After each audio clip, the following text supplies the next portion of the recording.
In this video, I am explaining the delta method with two examples. What is the delta method? So here the delta method is a valuable technique which relies on the Taylor expansion, and it can be used to derive the distribution of a function of an asymptotically normal variable. Then we can see what the asymptotic variance is and how to derive a general formula to compute the asymptotic variance. Finally, there are two examples to show how to apply the delta method. One is with the exponential distribution, which is a continuous distribution, and the other one with the Bernoulli distribution, and it is a discrete distribution. When is the delta method applicable? Suppose we have x1 to xn, which are random variables. They are independently and identically distributed with mean mu and variance sigma squared. Here mu and sigma squared are known and finite. This sequence can have any type of distribution. It could be a normal or an exponential or any other type of distribution. Then this xi is any copy of this sequence, and then the expected value of xi is mu and variance of xi is sigma squared. Again, mu and sigma squared are finite. The sample average xn bar equals 1 over n times sum of all xi's. By the law of large numbers, or LLN, when n approaches infinity, xn bar either in probability or almost surely converges to mu. This law of large numbers states that as the sample size of a random experiment increases, the average value of the outcome will converge to the expected value. Here it is mu. By the central limit theorem, or CLT, square root of n times xn bar minus mu over sigma converges to a normal distribution with mean 0 and variance 1. Here this is a standard normal distribution. This convergence in distribution. Equivalently, we can say square root of n times xn bar minus mu converges to another normal distribution with mean 0 and variance sigma squared. When we have this format of the central limit theorem, we can say xn bar is asymptotically normal around mu. So from this expression, we can say xn bar converges to mu. So if we want to estimate mu, we have to have a good estimator. So it should be a valid estimator. So from this we can conclude xn bar is a natural estimator for mu. Therefore, xn bar is mu hat. Hat notation is to denote the estimator. So again, here sigma squared is the asymptotic variance of the estimate mu. So here we have this format starting from this central limit theorem. So in order to talk about the asymptotic variance or asymptotic normality, we have to convert this central limit theorem to get this version. So I am not allowed to divide this term by any term like sigma. Again, there are many situations when we are not specifically interested in the distribution of the random variable itself, but rather some function of the random variable. So it is like 1 over mu hat or mu hat or 1 minus mu hat. Here mu hat is again xn bar. In other words, we want to know if y is a function of xn bar, what is the asymptotic variance of y. So that means we want to know the distribution of this function of xn bar. That is where the role of the delta method comes into play. Now I need the formula for the delta method. Here g is a continuous function Also, it is a continuously differentiable function.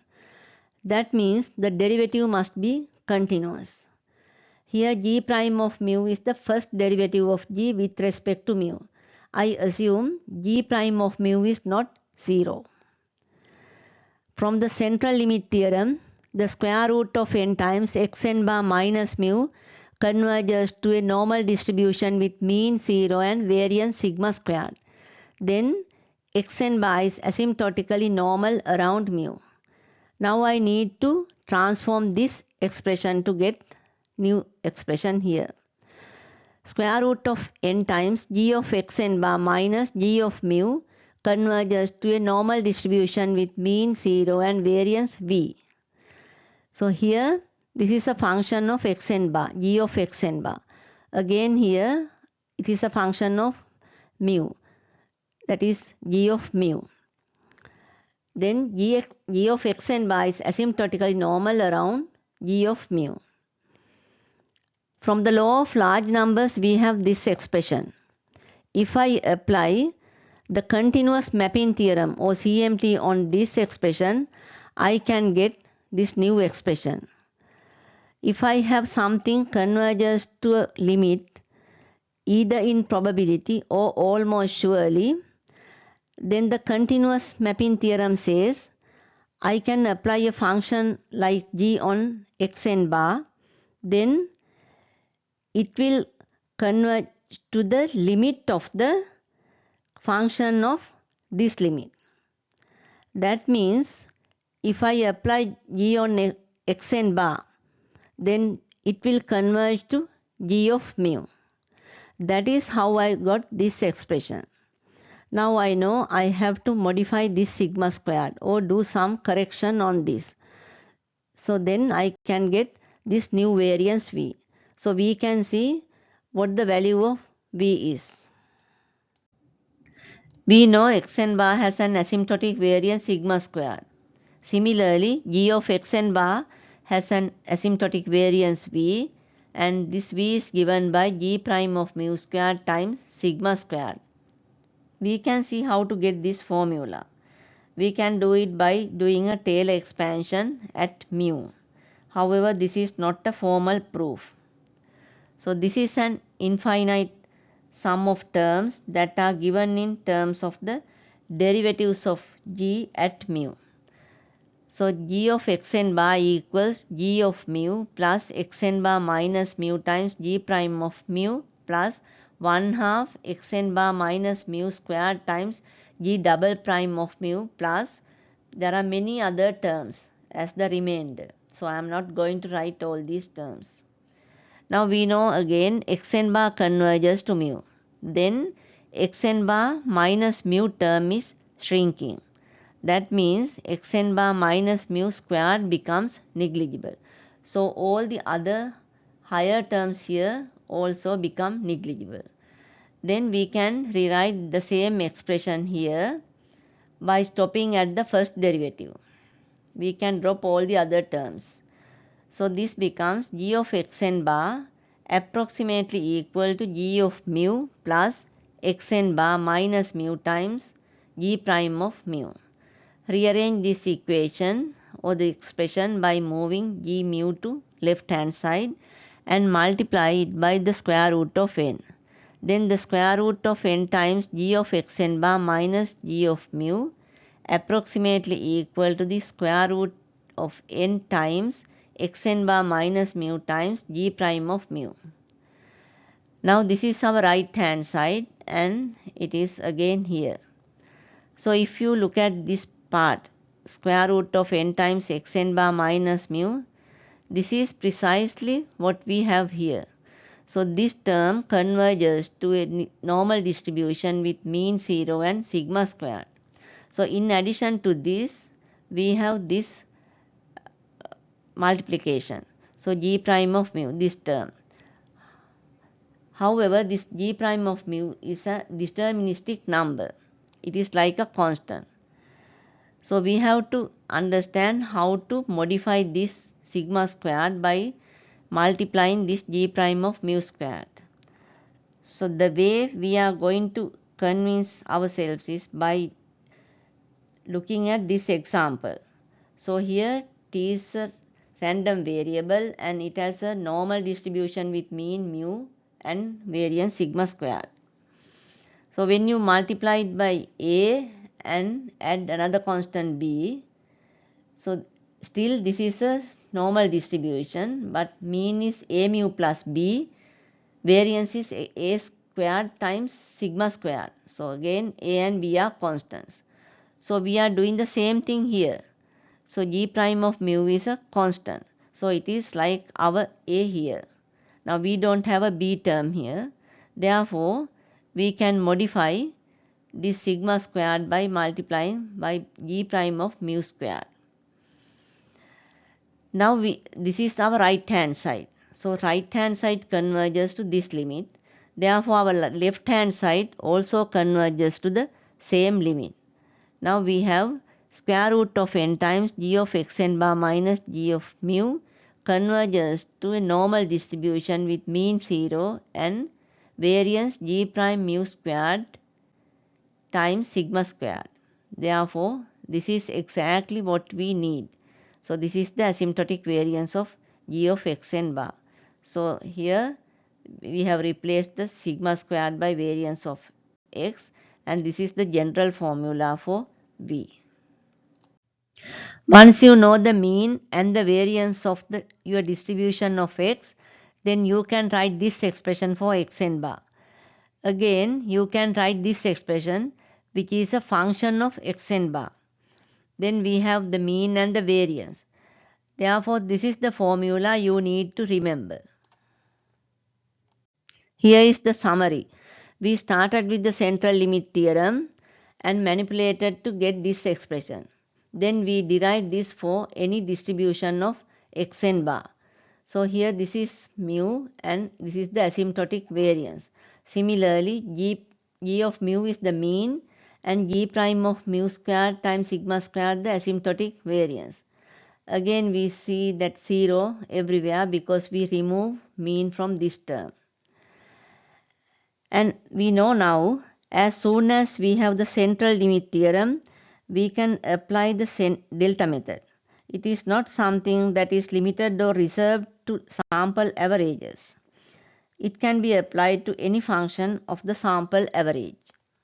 This is the first example. Here we use an exponential distribution with parameter lambda. And again x1 to xn are some random variables which are independently and identically distributed. Then the sample space is from 0 to positive infinity. The parameter space is from 0 to infinity and lambda is greater than 0 for all lambdas. This is a continuous distribution, therefore it has a probability density function or PDF. Therefore f of x equals lambda times e to the power negative lambda x. The expected value is 1 over lambda, variance is 1 over lambda squared. We can derive these expressions by doing some integrals on this PDF. The sample average x n bar is 1 over n times sum of xi's. By the law of large numbers, x n bar converges to the expected value 1 over lambda. Therefore, the natural estimator of 1 over lambda is x n bar. So, this implies x n bar is 1 over lambda hat. Now, we can replace x n bar in this central limit theorem. Finally, we get this expression square root of n times 1 over lambda hat minus 1 over lambda converges to a normal distribution with mean 0 and 1 over lambda squared. Therefore, 1 over lambda hat is the estimator, natural estimator for 1 over lambda, and this is the asymptotic variance of 1 over lambda hat. Now, I don't want to compute or estimate 1 over lambda, but I want to estimate lambda. Therefore, I want to something looks like this. The only way I can recover lambda from this is to get the reciprocal. Therefore, I have to apply an appropriate function. So here I have x n bar converges to 1 over lambda. Therefore, using the continuous mapping theorem on this, I can apply this function f on both sides. Then I can recover 1 over xn bar. This approaches to 1 over lambda, which is lambda. Now we can do that. Now I have to transform this expression to get this expression. That means I have to apply an appropriate function on this. I have already identified it as the reciprocal. So my map is the reciprocal. Then this is my function. G of u is 1 over u. Then g prime of u is negative 1 over u squared. Then g prime of u squared is 1 over u to the power 4. Now I am ready to replace this u with my actual parameter, that is 1 over lambda. Then g prime of 1 over lambda squared equals 1 over lambda to the power 4. Again it is lambda to the power 4. Now this expression is here. Square root of n times g of xn bar minus g of 1 over lambda converges to a normal distribution with mean 0 and asymptotic variance of this. This lambda to the power 4 is coming from this term, and this is our variance of xi. Finally, we have a normal distribution with mean 0 and variance or asymptotic variance lambda squared. This is the complete equation. Square root of n times lambda hat minus lambda converges to a normal distribution with mean 0 and asymptotic variance lambda squared. So this lambda is the mean of the distribution of lambda hat. So lambda squared is the variance of this distribution. It is the asymptotic variance. So now I want to say something. It is always better to start with the general function or general parameter like this.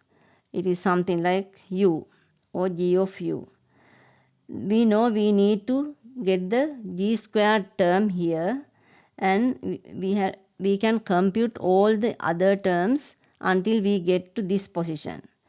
So if we do that, we can avoid making mistake when we get the derivative, especially when we have a function like 1 over u. So sometimes it will be confusing when we compute the derivative. Therefore, it is better to start with the general function, and at this final step you can replace this u with your actual parameter. This is the second example. Here we have a Bernoulli distribution with parameter p. This is the success probability. Here again we have some random variables from x1 to xn which are independently and identically distributed. The sample space of the Bernoulli distribution is 0 and 1. It can take either 0 or 1. It is like yes or no. The parameter space is from 0 to 1. So P can take any value in this range, 0.1, 0.5 and so on. Then Xi is 1 with probability P, 0 with probability 1 minus P. This Bernoulli distribution is a discrete distribution. Therefore, it has a probability mass function or PMF. Therefore, our PMF is f of x is P when x equals 1, 1 minus P when x equals 0. So this is another way to write this probability mass function. This is the compact way. It's a single line. When x equals 1, we have P. This term goes away. When x equals 0, we have just 1 minus P and this term goes away. So we have the same thing here. Then the expected value is P. Variance of Xi is P times 1 minus P. Again the sample average is xn bar 1 over n times sigma of xi. By the law of large numbers we know xn bar converges to P, the expected value. This implies if we want to estimate P, our natural estimator should be xn bar or p hat. By the central limit theorem, we know the square root of n times xn bar minus p converges to the normal distribution of mean 0 and variance p times 1 minus p. So it is coming from here. So if we want to estimate p, then we have to have a good estimator. So it is the p hat. Now I don't want to estimate again p, but I want to estimate p over 1 minus p. That is some function of this. So by the central limit theorem and by this law of large numbers, we can have the estimator for this ratio. This is called the odds of the Bernoulli distribution. So it is a very important parameter for the Bernoulli distribution. Now I know how to transform this expression to get this expression. So again, by the continuous mapping theorem, I can transform here p hat to p hat over 1 minus p hat, and in this side p to p over 1 minus p. So I have to identify an appropriate function to do this transformation. Then we can see what are the properties of p hat over 1 minus p hat as an estimate of p over 1 minus p. Now we know we have to transform p to get this ratio, p over 1 minus p. We also have this information, xn bar equals p hat, and the estimator for p over 1 minus p is p hat over 1 minus p hat. Now we know this is the function we need to have. G of u equals u over 1 minus u. Then g prime of u equals denominator times the derivative of the numerator minus numerator times the derivative of the denominator over denominator squared. This is 1 over 1 minus u squared. Then g prime of u squared equals 1 over 1 minus u to the power 4. Now this is the final step and we are ready to replace u with p. Then g prime of p squared equals 1 over 1 minus p to the power 4. Now we can rewrite this expression. Again, square root of n times g of xn bar minus g of p converges to a normal distribution with mean 0 and variance 1 over 1 minus p to the power 4 times p times 1 minus p, which is a normal distribution with mean 0 and asymptotic variance p over 1 minus p to the power 3.